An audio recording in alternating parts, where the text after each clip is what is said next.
Shalom, puji nama Tuhan Bapak Ibu Saudara yang dikasihi oleh Tuhan Yesus Kristus. Puji nama Tuhan Saudara, saat hari ini kita sama-sama akan belajar merenungkan firman Tuhan yang terambil di dalam kitab Yohanes pasal yang ke-13 ayat yang ke-21. Demikian firman Tuhan. Perikopnya tentang Yesus memperingatkan Yudas. Ayat yang ke-21. Setelah Yesus berkata demikian, ia sangat terharu, lalu bersaksi, "Aku berkata kepadamu, sesungguhnya seorang di antara kamu akan menyerahkan aku." Murid-murid itu memandang seorang kepada yang lain. Mereka ragu-ragu siapa yang dimaksudkannya. Seorang di antara murid Yesus, yaitu murid yang dikasihinya, bersandar dekat kepadanya di sebelah kanannya. Kepada murid itu Simon Petrus memberi isyarat dan berkata, "Tanyalah siapa yang dimaksudkannya." Murid yang duduk dekat Yesus itu berpaling dan berkata kepadanya, "Tuhan, siapakah itu?" Jawab Yesus, "Dialah itu yang kepadanya aku akan memberikan roti sesudah aku mencelupkannya." Sesudah berkata demikian, ia mengambil roti, mencelupkannya, dan memberikannya kepada Yudas, anak Simon Iskariot. Dan sesudah Yudas menerima roti itu, ia kerasukan iblis. Maka Yesus berkata kepadanya, "Apa yang hendak kau perbuat, perbuatlah dengan segera." Tetapi tidak ada seorang pun di antara mereka yang duduk makan itu mengerti apa yang dimaksud Yesus mengatakan itu kepada Yudas. Karena Yudas memegang kas, ada yang menyangka bahwa Yesus menyuruh dia membeli apa-apa yang perlu untuk perayaan itu, atau memberi apa kepada orang miskin. Yudas menerima roti itu lalu pergi. Pada waktu itu hari sudah malam. Ya, puji nama Tuhan. Dari kisah ini kita sama-sama tahu akhir dari cerita ini adalah bahwa Yudas itu dialah yang mengkhianati Yesus, bahwa dialah yang menyerahkan Yesus untuk disalib. Ya. Kita semua tahu cerita itu, tapi apa yang saya tangkap dari cerita ini adalah bahwa setiap dari kita harus belajar berjaga-jaga terhadap sekeliling kita. Kita harus belajar terhadap orang-orang di sekitar kita, ya. Berjaga-jaga maksudnya itu ketika kita mempercayakan suatu hal, ketika kita mempercayakan suatu tanggung jawab kepada seseorang, kita harus selangkah lebih tahu apa yang orang itu akan lakukan, ya. Seperti halnya ketika Yesus dia mempercayakan sesuatu kepada Yudas, ya. Yudas ini dipercayakan Yesus untuk memegang kas. Jadi Yudas ini dia adalah bendaharanya Yesus, ya, seperti itu. Tetapi Yesus itu tahu bahwa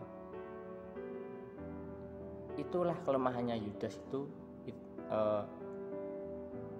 uang, ya. Kelemahannya Yudas itu dia terikat dengan uang. Bahkan hanya demi sebuah uang itu Yudas itu rela untuk mengkhianati Yesus, ya. Jadi sama halnya ketika kita mempercayakan tanggung jawab sesuatu kepada seseorang, kita juga harus tahu apa yang akan orang itu lakukan, ya.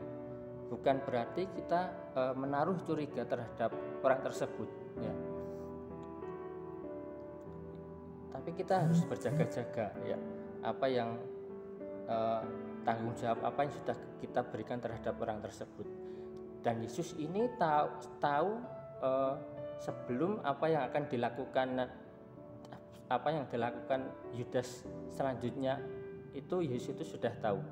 Di ayat di atasnya, di pasal 13 ayat yang ke-18 itu berkata seperti ini. Ayat 18, Yohanes 13 ayat yang ke-18, "Bukan tentang kamu semua aku berkata, aku tahu siapa yang telah kupilih, tetapi haruslah genap nas ini. Orang yang makan rotiku telah mengangkat tumitnya terhadap aku. Aku mengatakannya kepadamu sekarang juga sebelum hal itu terjadi, supaya jika hal itu terjadi kamu percaya bahwa akulah dia. Ya, sebelum Yudas itu dipilih oleh Tuhan, Tuhan itu tahu ketika dia memilih Yudas, ketika Yesus mempercayakan uang terhadap Yudas, Yesus itu tahu hal-hal yang selanjutnya akan dilakukan Yudas itu, Yesus itu tahu. Tapi apakah Yesus membenci Yudas? Tidak. Yesus justru malah dia sudah memperingatkan Yudas untuk segera bertobat, untuk segera meninggalkan hal-hal yang jahat yang dapat merusak hidupnya Yudas ya.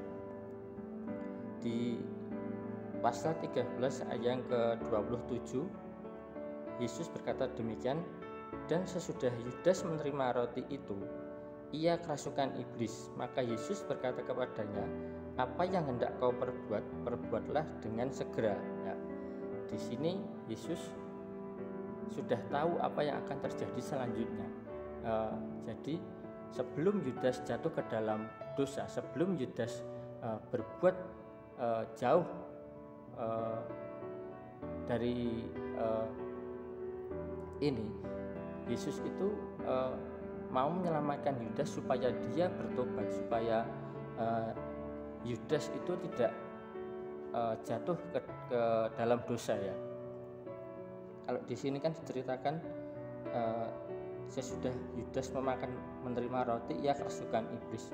Bukan berarti Yudas itu kerasukan iblis ya, seperti yang kita lihat di TV-TV sekarang. Kalau ada orang yang kerasukan setan atau apa, bukan seperti itu. Tapi kerasukan iblis itu maksudnya itu supaya iblis itu tidak mengambil diri kita ya, supaya iblis itu tidak menguasai kita. Maksudnya Tuhan itu supaya iblis itu tidak menguasai hidupnya Yudas, supaya iblis itu tidak menguasai hatinya Yudas untuk berbuat jahat. Dan Yesus sudah memperingatkan Yudas, tapi yang terjadi adalah Yudas tidak mendengar nasihat dari Yesus ini ya. Dia malah pergi entah kemana, dan akhir cerita kita semua tahu seperti yang saya bilang tadi, Yudas adalah orang yang mengkhianati Yesus. Dialah yang menyerahkan Yesus untuk disalib. Jadi apakah Yesus membenci Yudas? Tidak, dia malah mengasihi Yudas dengan cara dia memberi nasihat ya, supaya tidak jatuh ke dalam dosa. Begitu juga ketika kita mempercayakan suatu hal, suatu tanggung jawab pada seseorang, kita juga harus berjaga-jaga. Bukan berarti kita curiga terhadap orang itu, tapi kita harus berjaga-jaga terhadap orang itu, dan kita juga harus punya kasih terhadap orang itu. Kasihnya Tuhan di cerita ini, dia level kasihnya Yesus itu diuji melalui orang-orang, melalui murid-murid di sekitarnya. Dan kasihnya Yesus kebetulan saat ini diuji melalui Yudas ya. Begitu juga ketika kita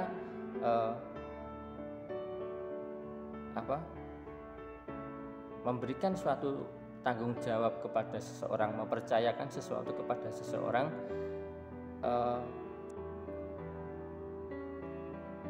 ketika kita belajar memberikan suatu tanggung jawab kepada seseorang, bukan berarti kita harus percaya sepenuhnya kepada orang tersebut, tapi kita juga harus percaya, kita harus berjaga-jaga terhadap orang yang sudah kita percayakan tersebut. Bukan berarti kita menaruh curiga terhadap orang tersebut, tapi kita harus berjaga-jaga hal-hal apa yang dia lakukan ke depannya. Jangan sampai orang tersebut melakukan sesuatu ketika iblis menguasai hatinya, orang tersebut melakukan sesuatu di luar akalnya dia, dan terjadilah seperti apa yang terjadi di kitab ini ya. Tapi tapi kita juga harus punya kasih terhadap orang yang kita percayakan tersebut. Ketika kita level kasih kita itu diuji melalui orang-orang di sekitar kita, ya seperti halnya yang di kisah ini.